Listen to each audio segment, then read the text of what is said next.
If you are feeling the continued rage about the atrocities taking place daily in our country, know that we are with you here in the North End. The state of Minnesota is currently occupied by a paramilitary force that answers only to Donald Trump. There are endless videos of ICE brutalizing everyone in Minnesota: women, children, U.S. citizens, legal and illegal immigrants. This has nothing to do with the law, and this has nothing to do with protecting Americans. If we're being honest, this barely has anything to do with immigration at this point. This is the age-old tactic of the oligarchs and the politicians that suckle at their teats of scapegoating our marginalized and at-risk communities in order to come up with excuses for expanding the capacity for state-sponsored violence and repression. The vice president, J.D. Vance, claimed on January 8th, the day after ICE murdered Renee Nicole Good, that these federal agents have absolute immunity. Yesterday, ICE brutally executed Alex Preddy in the streets. If this is what they're unafraid to do to people in public, on video from multiple angles, imagine what they're doing to people detained in the federal buildings. Imagine what they're doing to people in the camps. We know that the number of people standing against this un-American insanity way outnumbers those supporting this madness. There is so much love, compassion, and community, not just in Minnesota or here in Austin, but all around our massive country. It was impossible for us to not directly address this traitorous bullshit on our small little platform here, as we've done in the stadium with thousands of other Austin FC supporters who stand up for those less fortunate, and did so last season during the in-game Abolish ICE protest while American troops were deployed to the city of Los Angeles. We are very happy to see the most visible and vocal leaders on the Austin FC roster, both on and off the pitch, continue to speak out against this regime. To Brad Stuver, thank you for your commitment to defending our communities, from helping the less fortunate do laundry here in town, to speaking out on your social platforms against injustice on a broader national scale. You have consistently represented the best of us from day one here in Austin. Brad is spot on with his Saturday post of the famous quote from George Orwell's 1984, "Reject the evidence of our eyes and ears indeed." And to Ilie Sanchez, who reposted images of the anti-ICE protest in the south end of the stadium last season, thank you for your consistency in standing up for what is right, not just in your short time here in Austin, but throughout your professional career in the United States. It's evident to us why you are so beloved among the clubs and fan bases that you have been a part of. There are two organizations that Los Verdes has recommended to those of us who want to take the rage we are feeling cooped up inside this weekend and turn it into helping to make a difference here in our communities. So you can find links to both ATX Free Fridge and Austin Mutual Aid in the description of this episode. Fuck Donald Trump, fuck ICE, abolish ICE, and prosecute all those involved.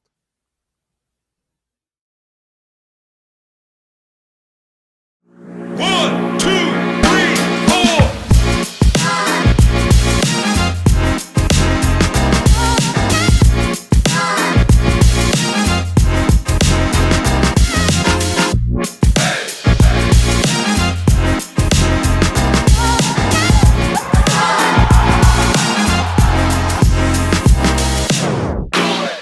What is going on, everybody?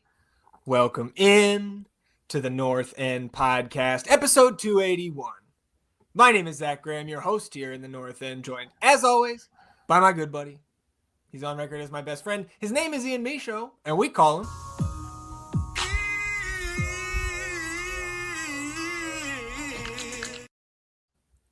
him sitting here on a Sunday, frigid, icy, Austin, Texas, looking to melt ice of all types here. On episode 281, 27 days remaining until the season opener. That's Mackenzie Gaines Day on the countdown. We have been trying like hell to get this episode recorded today. I assume it's because everybody's at home, so there's just peak internet usage everywhere. But if we have technical difficulties throughout this, apologies right now. How you feeling, my friend?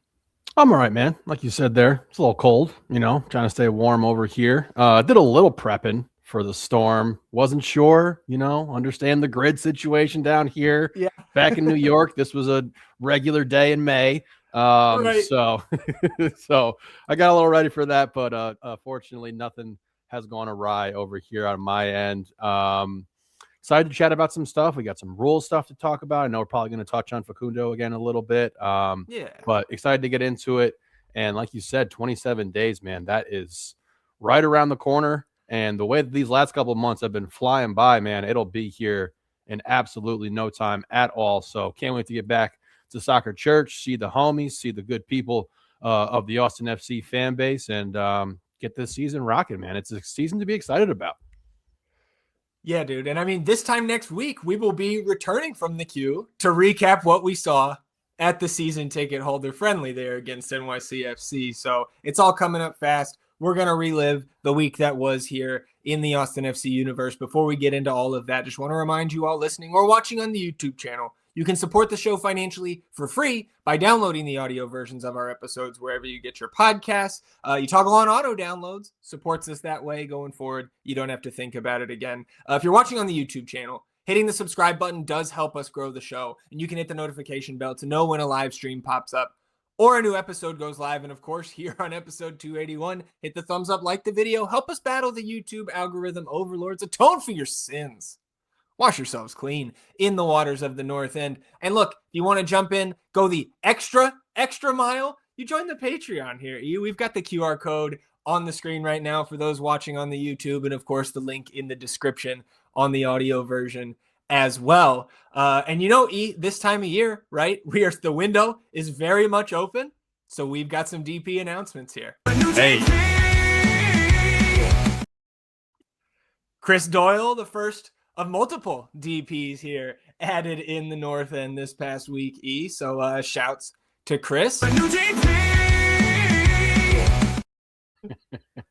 Shouts to Greg. And we can't say Greg M because not only do we now have 3 Gregs here in the North End as designated Patreons, we have 2 Greg M's. Yeah, it's like we do know we've got our North End Greg, and we know that Greg M here is Tex Rex, our buddy there. So welcome Tex Rex to the roster. Dave Ruth in here. We are also adding to our depth chart of Dave. So welcome, Dave. And last, but certainly not least, the great Phil West joining the Patreon earlier this weekend. So shout out to all 4 of you. Great to have you here, and we'll see you in the Discord. We'll be throwing those communications your way, t-shirt sizes, best ball draft availability for those of you, at those membership tiers, and the North End community continues to grow. Oh, it's awesome, man. Shout out to everyone there. That is great news. Love seeing it. Love the drop. Little new DP. I can't believe you wanted to do that for the first 22 people who signed up. Just take up half of the episode doing that. But all jokes aside, thanks y'all. Excited to see you in the Discord, and hopefully get your hands on some good shit.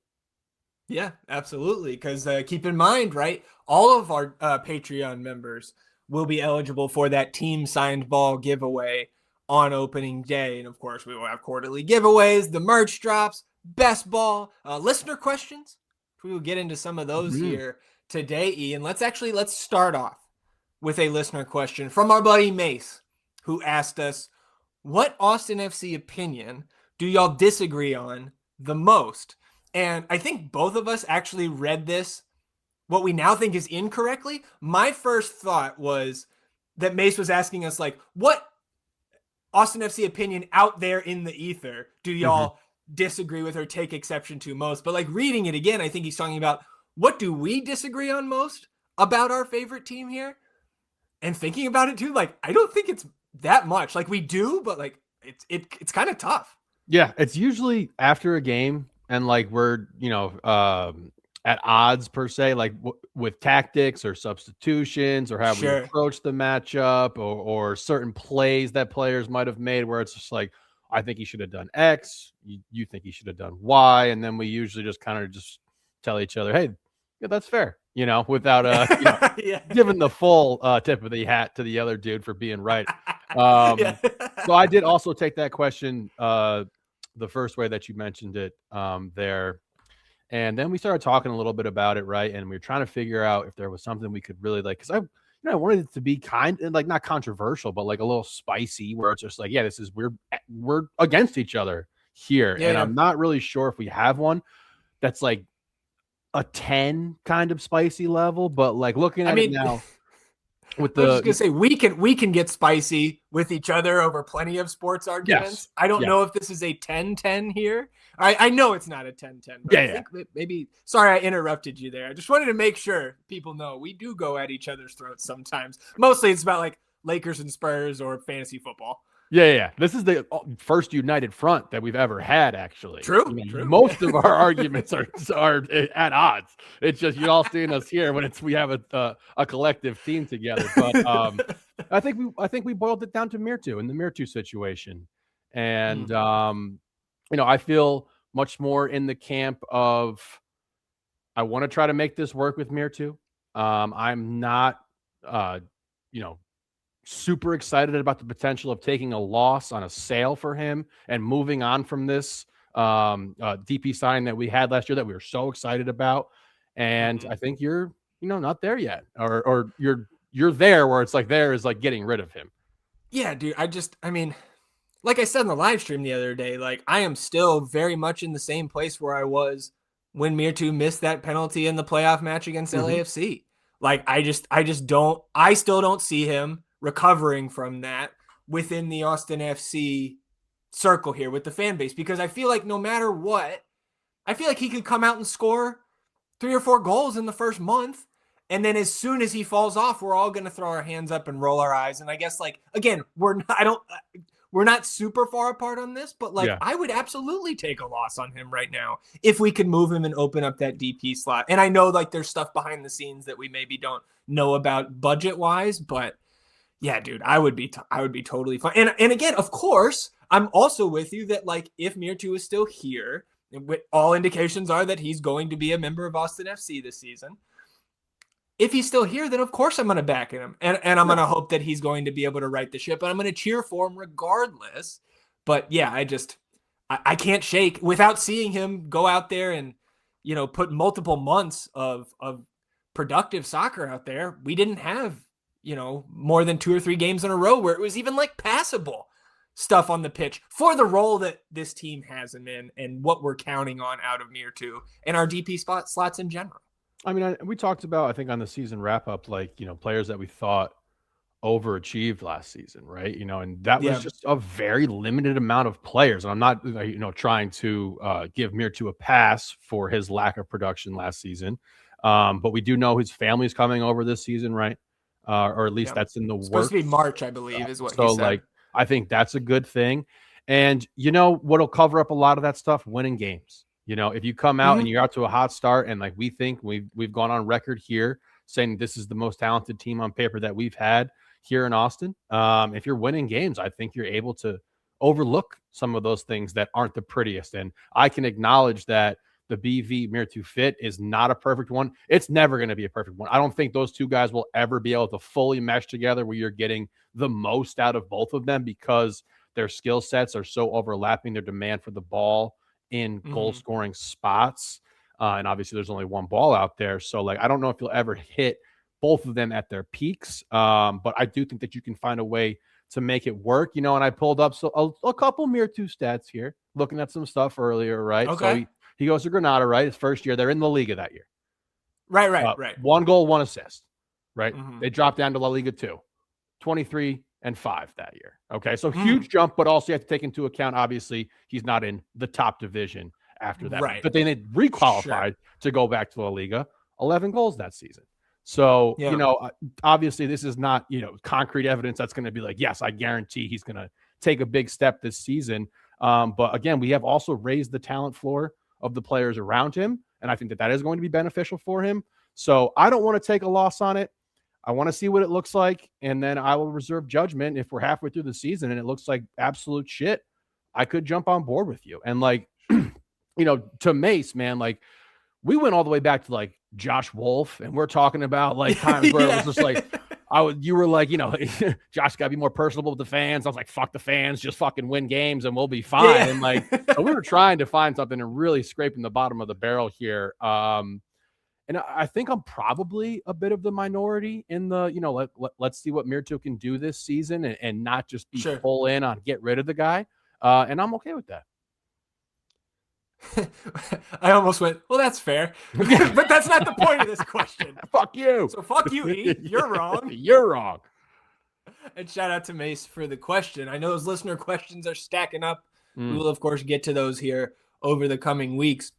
Eos, anything for you on the Facundo Torres signing? So for those of you who haven't heard the replay or weren't tuned in live on Friday afternoon, we did a Green Smoke live stream as Austin FC acquired Uruguayan international winger Facundo Torres. $9.5 million transfer fee was the report from Tom Bogert. Of course, Torres coming from Brazilian club Palmeiras, and Facu's contract, DP deal, of course, with that transfer fee in tow. But this deal is guaranteed through the 29-30 season with an option for 20-30-31.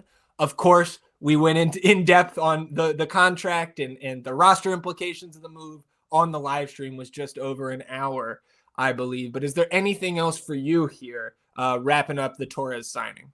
I mean, he's the building block of the future for this team. I think that's what this is signaling with the length of this deal, right? We are all of the, not all, I shouldn't say all of us, but most of us are of the mindset that Owen is eventually going to be moved on here, right? He was our younger kind of up and coming. He's not a star yet, but he's an up and coming player in this league who we think can take another step and be in that conversation of star players in this league. But like, you look at Facu, man, Orlando, and Bogert was talking about this and the challenges that he faced in Orlando, being the young guy that they were trying to build their franchise around, right? And like didn't work out, has that growing experience, has that lesson, goes to a huge club in Palmeiras, doesn't work out there, comes back here. I think he's at least one of the foundational building blocks for this team going forward. So I am incredibly excited about this get.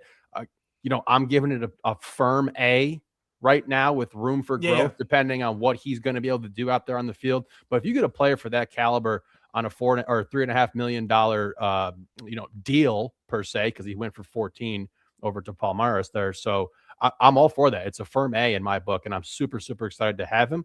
And again, I think, the biggest challenges this team is going to be facing next season is how is Nico going to make these pieces work? And I think we chatted with H a little bit about, focus on the offensive side of the ball, or he gave us some information about that. Well, he was bringing up the quotes that they got from coach, and we'll talk about those here in a minute from the midweek press availability.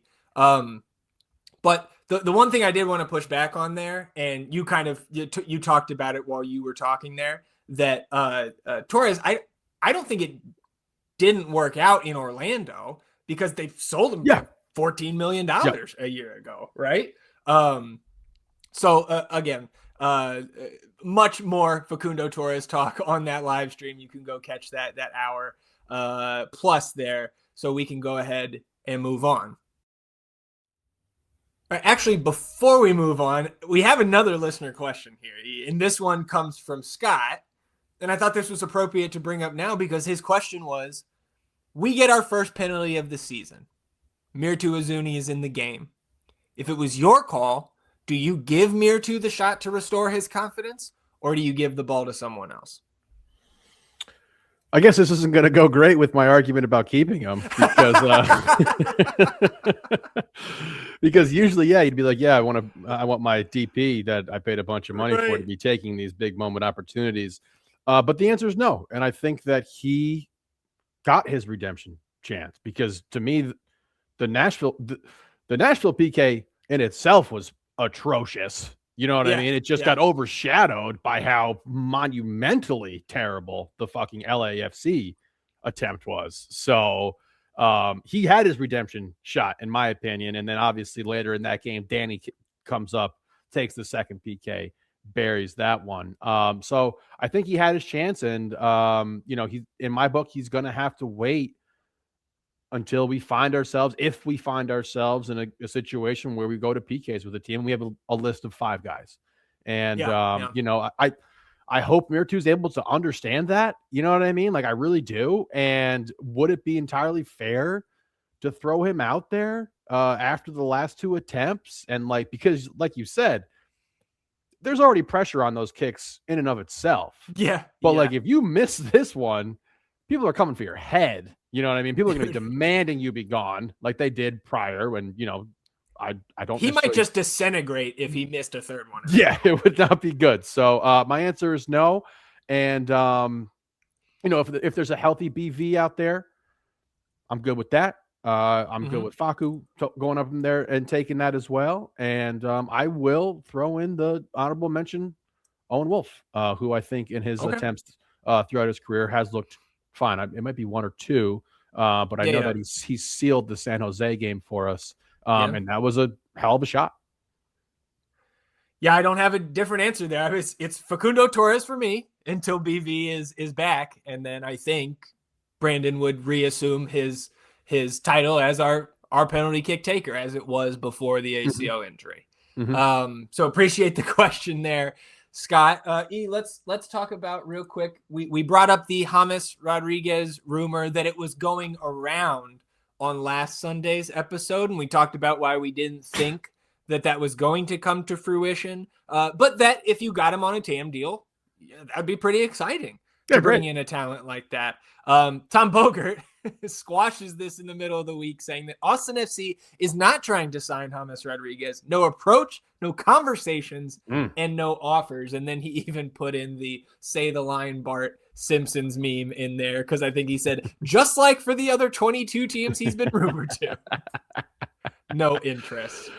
So it appears, unfortunately for our boy Profe, that there will be no James Rodriguez in a Verde and Black kit here in Central Texas this season. Any other thoughts for you on that one? It's an odd kind of saga with him, because how many times has this popped up where his name is swirled around the league and been mentioned for the bunch of different teams? And I don't know if it's just some of his camp trying to stoke that there's interest in him to try to parlay a better offer, in the league that he's currently in. I forget at this point which team he's playing for at this point. He was just with Leon, right? Yeah. Yeah. So I don't know if that's happening, because, losing him to MLS, if you're Liga MX, is obviously a bit of a thing. That's my best take on it, is that his camp is just throwing shit out there to try to elevate his value somehow. But we're fine with that. I never expected it. Yeah, I definitely don't disagree with your assessment there. So let's talk more about that media availability on Thursday from Coach Estévez. Some of the notes from that. Number one, still waiting on Alexander Svatak to arrive to training camp. Of course, he is back home or somewhere close to there, right? I'm not exactly sure at this point in time, considering what's going on in his home country. But waiting for Alexander to come back after those green card proceedings have been completed. Danny Pereira also missed practice and the game this week. He had the flu, according to coach, so get well soon, Pep.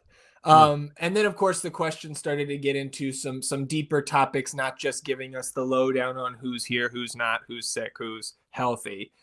Talking about that surgery, the sports hernia surgery for Owen Wolf. Coach said that it's always recommended with young players to have a conservative type of treatment, and that the team wanted to use the offseason to do some conservative type of work to avoid the surgery. Then when Owen came back, he started doing some individual trainings and started feeling pain.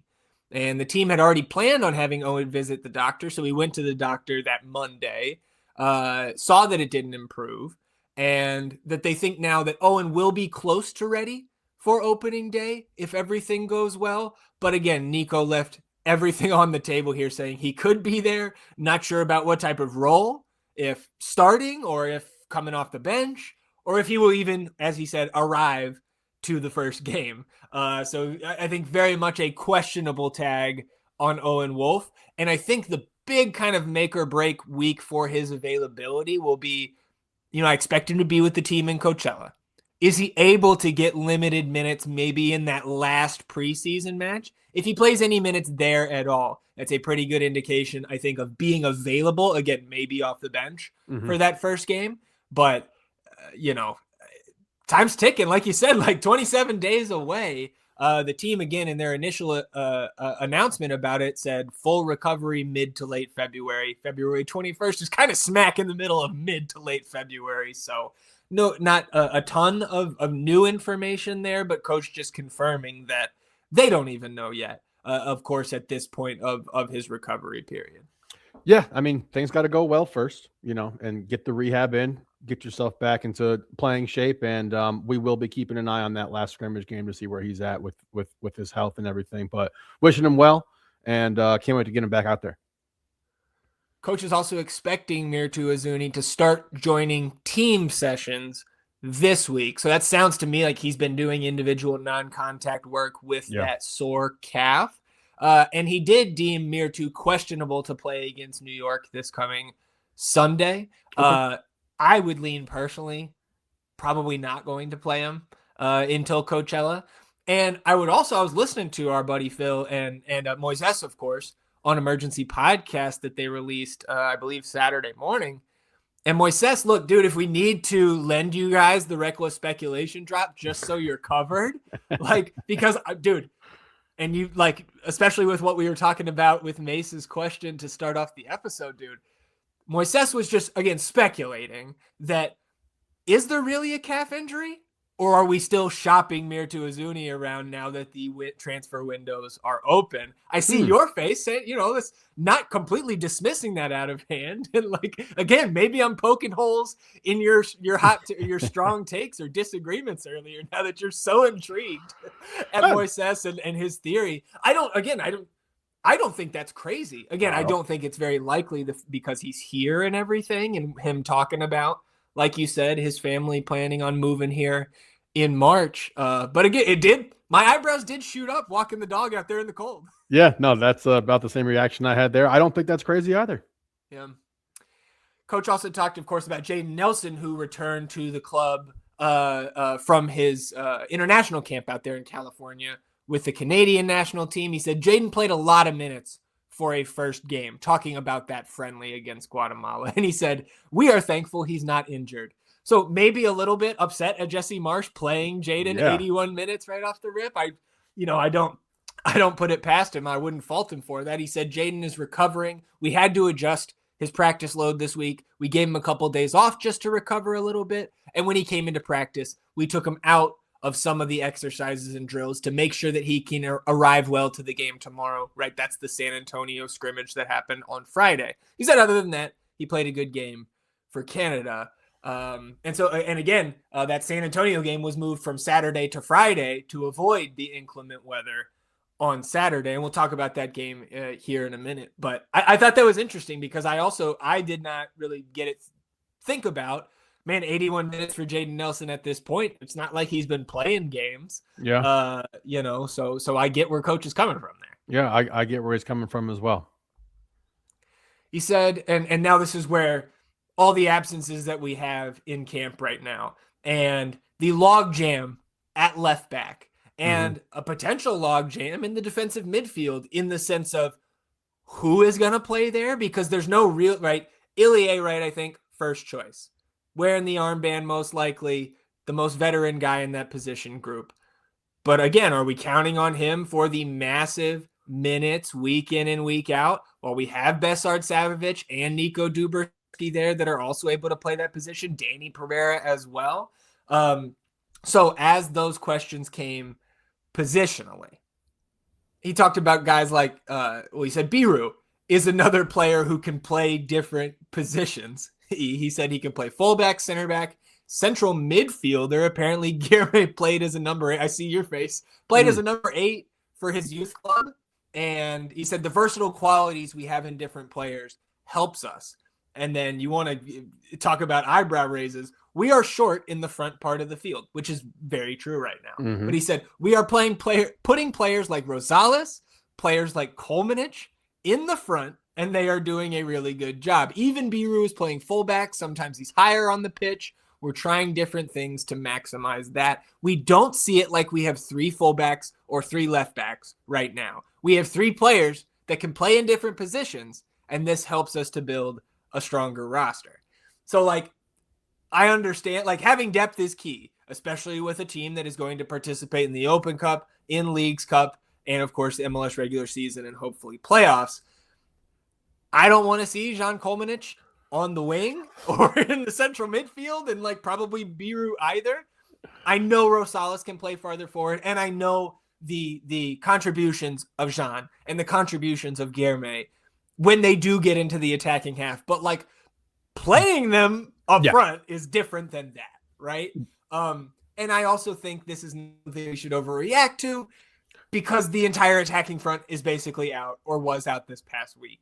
So anything for you on those comments? I mean, I'm not putting too much stock into this, right? You know, him saying they're doing very good up there, I think it's just a little bit of coach speak. He's obviously asking them to do things that they haven't been doing at the professional level. Probably a little uncomfortable, probably some growing pains there. So I understand, you know, trying to build your guys up a little bit here. And yes, if this gets brought up before we're about to play Minnesota and we have the majority of our offensive players being ready to go and this gets talked about, then yes, then I will overreact then. But right now, can't really overreact because we're just banged up front. He was also, of course, asked about, you know, what are you guys looking to as a coaching staff to push this team to be more successful offensively? So he had some lengthy answers to those type of questions. Coach said, some games last season, we were too horizontal, too predictable, and less threatening.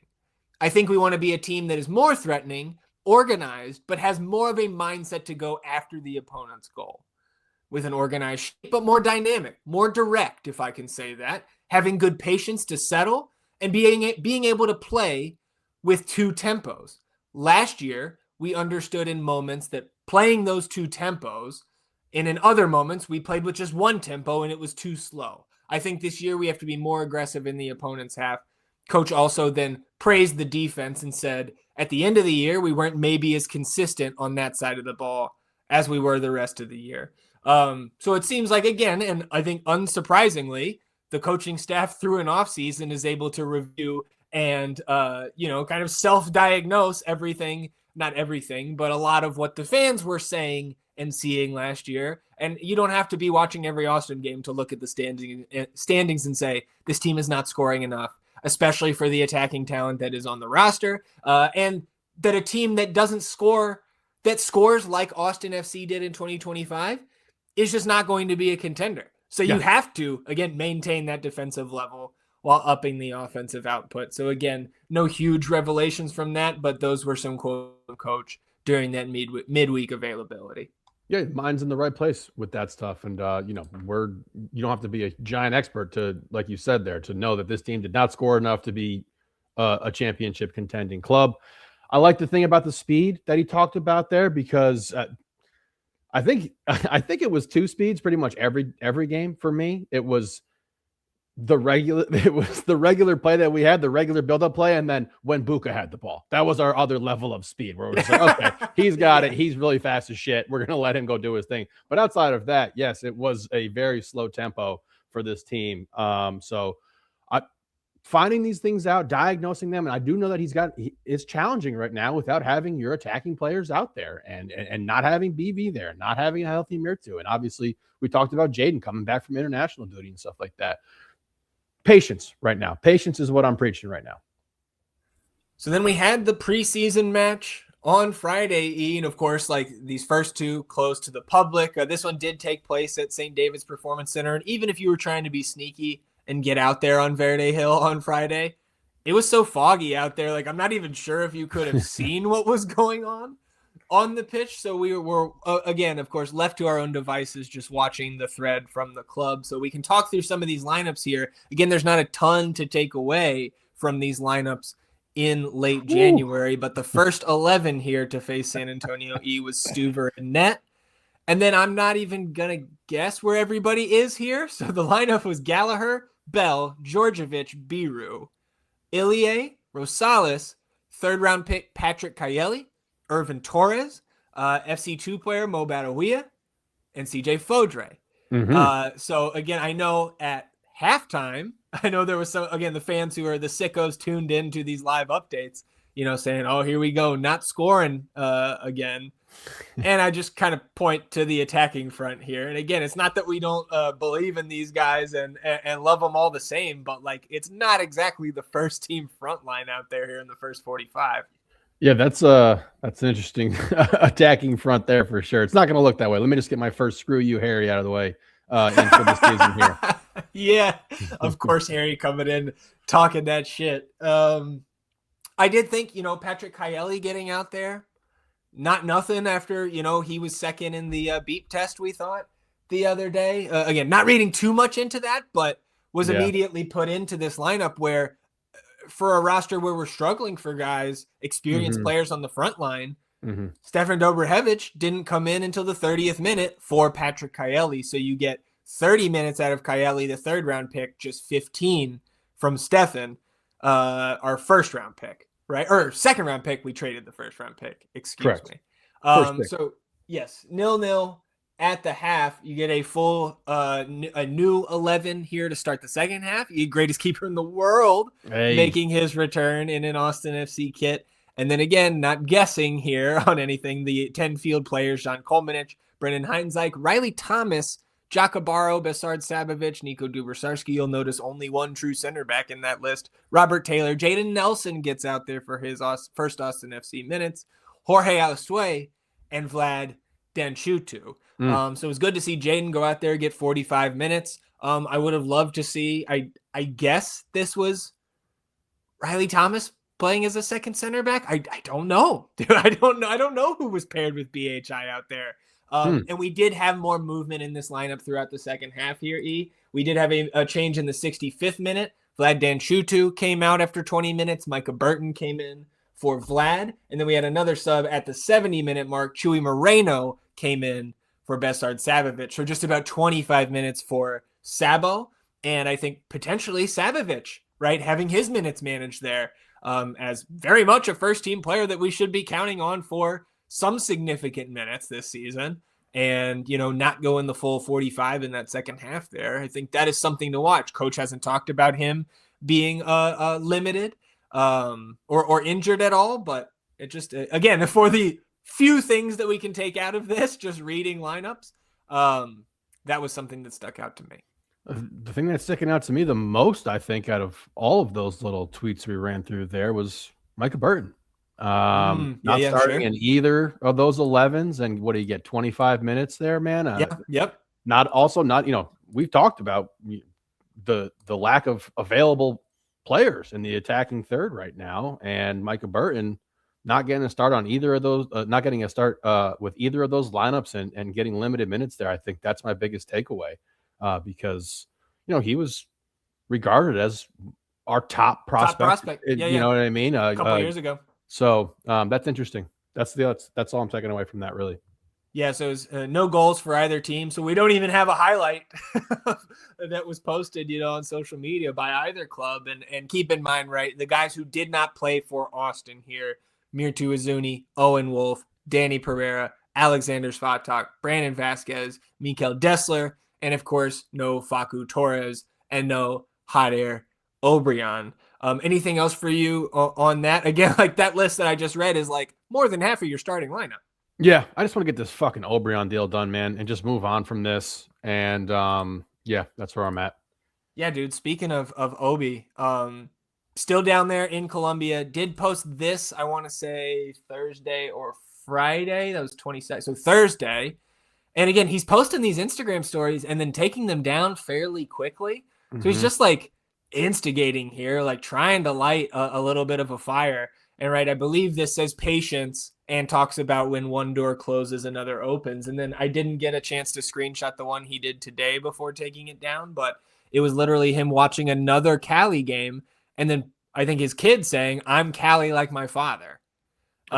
So again, like this continues, this stalemate continues to feel to me, like we talked about last week, that we are not going to come out on the other end of this feeling great about what we get, if anything, for Hot Air Obrian.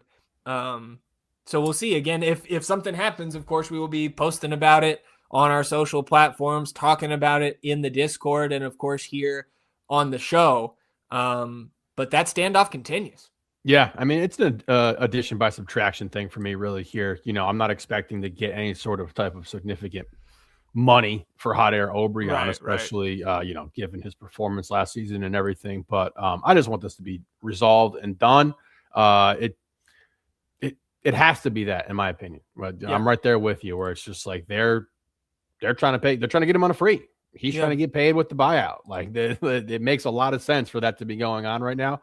And I don't think Roto is going to die on that hill by any stretch of the imagination. I think they're going to get this done eventually, but might be slow walking it. Sure. Well, two other crumbs, just some jersey number crumbs here, because Irvin Torres, of course, did sign his first team contract officially this offseason. Number 38 is what he has worn in his previous short-term loan agreement appearances with the first team. And judging by this photo that was released by the team against San Antonio, Irvin Torres will continue to wear 38 here for the first team with Austin FC. And we've also seen pictures of Jaden Nelson from the scrimmage without a number on his gear. And I think that is very easily explained by the fact that Jaden Nelson wore 7 with Vancouver. Hunter Obrian is still on the roster and wore 7 last year.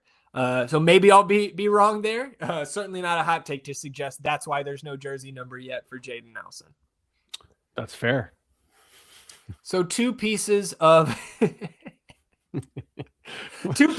news from the league here, E. First, and this had, of course, the fan base a-buzzing. The available general allocation money, right? Those GAM numbers per club as of, I believe, January 20th. Yeah, you can see it there on the screen. Austin FC, about $2.5 million in GAM, which is 30th out of 30 MLS teams in terms of the total GAM available to us at present. Now, it is very important to remember that we have $250,000 in GAM going out to Miami for that Robert Taylor trade. We sent $750,000, at least $500K for Jaden Nelson to Vancouver. I want to say it was $750,000. Either way, those two significant sums are already out of our GAM coffers here. So this number is pretty much exactly what we have estimated on our sheets at the northendpodcast.com. And also lines up with what some of the other diehard sickos, like our buddy Long Cow, right? He's got his own salary cap estimates very, very close to what shows up here, to what we are thinking it is with our own sheets and estimates. And again, like, is this the end of the world? No. Does Austin need to build up the GAM coffers going forward, at least while we are still under this allocation money system with our salary cap? Absolutely. Which is why it's so important to be able to sell some of our young players on for GAM, whether it's the likes of a prospect like Owen Wolf, all the way down to, can you get $7 worth of GAM for Hunter Obrian? Right? Yeah. Like, anything we can get right now is a huge boost. Yep, absolutely. It's saying $700K for Jaden in 26 and then $550 in 27. So 1.25 total. I don't know if that's hitting the books already or not, but I was taking a look at that earlier when you slacked that over to me, and we don't have a lot of GAM. Got to figure out something with that. Yeah. Well, and again, like, you would think with the number you expect to get for a potential sale of Owen Wolf, right? Mm-hmm. That would max out your $3 million GAM conversion annually at that time. And again, that could come, in my opinion, as soon as the middle of this season. So I'm not too surprised there by the GAM totals, but again, that underscores why Rodolfo Borrell, the last time we saw him speak publicly, was giving that sheet of paper with GAM totals on it in Landon's face. So the other piece we wanted to touch on here, E, from the league is the transfer windows announcement. Those finally locked in here for 2026.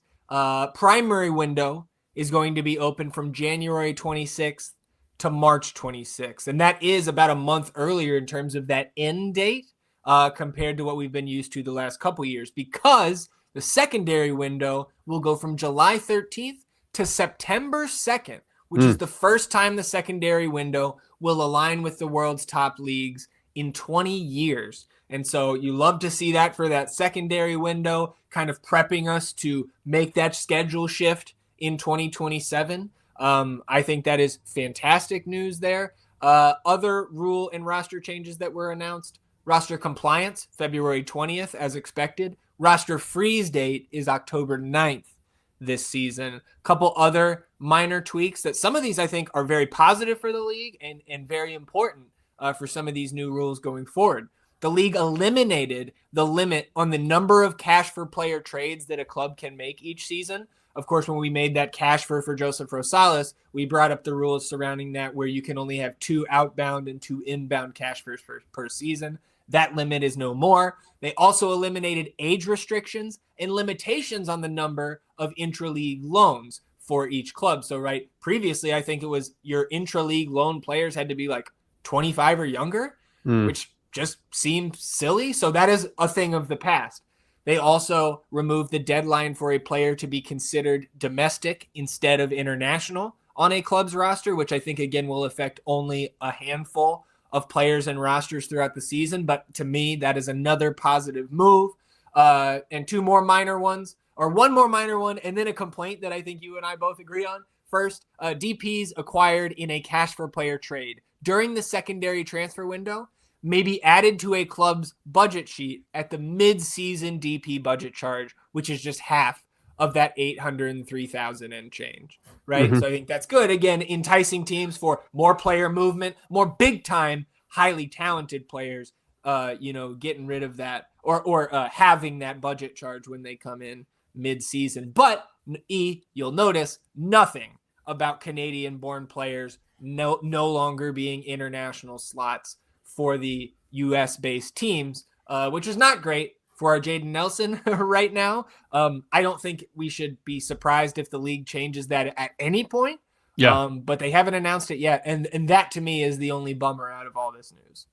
Yes, agreed. I think these are all positive steps for the league. You talked about some of the talent that came over here at the midway point or the secondary transfer window with Son and Muller, DePaul. Like making it easier for teams to go ahead and try to acquire these guys, dropping that DP budget charge down to half for half the season, I think is a positive step for the league, and removing as many. I mean, obviously we can't take away all these guardrails that we have in place for the league about moving guys in between leagues, the age stuff and everything like that, but taking away some of these restrictions I think is just good for movement and acquiring players across the league. So I'm for it. I think these are positive steps for the league. Yeah, kind of slowly taking the guardrails off kind of one by one each season here. Anything else for you on any of this? No. Come on down to Farmer Field where the champions play. Get ready for the game.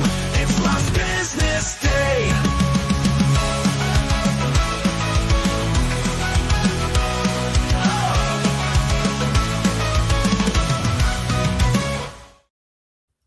Last business day here on episode 281 of the North End Podcast. And we have a 2026 regular season schedule for our second team.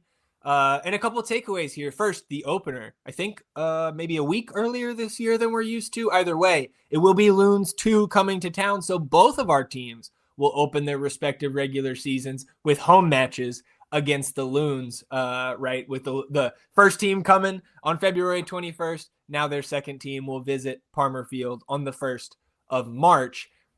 And you'll notice that March 1st is a Sunday and that kickoff time is 7:30 p.m. And you'll also notice that every other home game written in green here is on a Sunday at 7:30 p.m. So I think, to me, a positive that you have a consistent date and time for every second team match. I don't think 7:30 on a Sunday is all that great for the typical demographics of the attendance at Palmer Field. It's usually it's of course a very family-friendly event, game in and game out, and that's what you see a lot of the younger fans, right, leading some of the chants sometimes and like being more of a family outing there. 7:30 p.m. kickoffs, especially when school is in, doesn't seem great to me. But, again, I think there's a little bit of give and take there. And so you can see the full schedule there. The decision day will once again be on the road for the second team. That is September 20th. That'll be a 4 p.m. kick, St. Louis City 2, who, of course, were juggernauts at the next pro level last year. Yeah. But we know how much turnover there is in this league year over year, so you cannot count on that team being as good again. But I also find it interesting that clearly these other teams are not scheduling all of their home matches as we have here, all on Sundays at a certain time. So I wonder what the thinking is behind that. I do not know, my friend. I can tell you that much. That's for sure. Yeah. Oh, this is exciting. Okay. We got to get up there again this year. Yeah. Like you said, it's a family friendly environment. It's fun. You got the food there. You get the pitchers of beer. Yeah, right yeah. on top of those, right on top of the game, getting able to watch and everything like that. So I'm excited for this. And yeah, I don't know, man. I think I liked it when you were going. I didn't notice it at first. I noticed all the Sure. 7:30, so I was like, oh, okay. But I definitely didn't, compute that all of those were Sundays. Right. Well, it's also going to hinder us on many weekends when they're at home from recapping the second team's games in last business day segment when we're recording, typically mid to late afternoon on Sundays after the first team plays Saturday afternoon or evening. So I guess more game recaps for the second team on our Wednesday episodes, but There we go. there's also, for us, we haven't been out there since they opened up the putt course out there. So we could also go get some putts in out there, Okay. Pre or post game. So again, the 7:30 on a Sunday is no problem for us, but I'm just trying to think about everybody involved there. And it doesn't seem awesome to me. Okay. Well, that's nice of you. So there you have the schedule. And the last thing here in Last Business Day, we talked about Peter Grogan, how he had been signed to a team in Ireland last week. And I did find an interview with Peter from a Irish outlet. And this kind of cleared up some of the, my questions around him still being under contract with Austin for that guaranteed year that was left. He said, I had a conversation with Austin at the end of the year last year that it would probably be best for my career at the moment to just go back and play men's football again. The style of play in Austin didn't particularly suit my strengths and stuff like that. It was an agreement we made, really, that if I found a club in Ireland that I really wanted to go to, that they'd let me go. So we decided to mutually terminate my contract in Austin.